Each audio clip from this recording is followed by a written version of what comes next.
ஆஸ்திரேலியாவில் நடந்த ஒரு சம்பவம் தான் இன்னைக்கு சோசியல் மீடியாவில் பயங்கரமாக ட்ரெண்ட் ஆகிட்டு வருது. ஒரு பையன் அப்பா அம்மா கிட்ட எனக்கு ஐஃபோன் வாங்கி தாங்க அப்படிங்கிற மாதிரி கேட்டிருக்காப்புல. அதுக்கு அம்மா அப்பா என்னன்னா வாங்கி கொடுக்க முடியாது. ஏன்னா இன்னைக்கு ஐஃபோனோட ரேட்டு வந்து 1 லட்சம் 1.5 லட்சம் ரூபா இருக்குது. இதனால அவன் அப்பா அம்மா என்ன செஞ்சாங்க, நான் வாங்கி கொடுக்க முடியாது அப்படிங்கிற மாதிரி சொல்லியிருக்காங்க.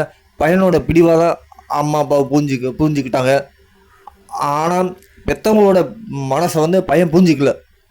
ஏன்னா அவனோட வறுமை என்னென்னா அவன் பையன் புரிஞ்சிக்கல.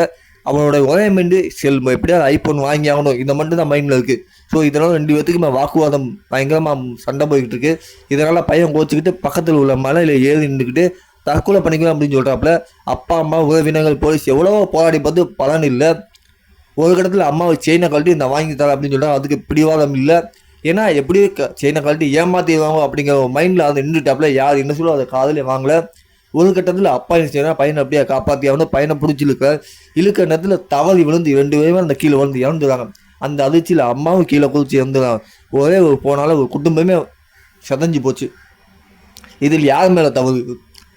பையனோட பிடிவாதமா இல்லை அம்மா அப்பா குடும்ப சூழ்நிலையா?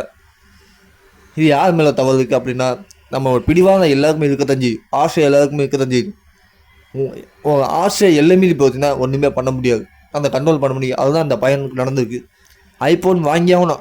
இன்றைக்கி பக்கத்து நண்பர்கள், பக்கத்து வீட்டு பையன் இவங்கெல்லாம் வாங்கிட்டு இருக்கும்போது அவனுக்கு ஒரு ஆசை இருக்குது, நம்மளும் வாங்கி காட்டணும் அப்படிங்கிற மாதிரி. ஸோ அந்த ஒரு மைண்ட் இருந்ததுனால அவனால் அதை பண்ண முடியல, கண்ட்ரோல் பண்ண முடியல.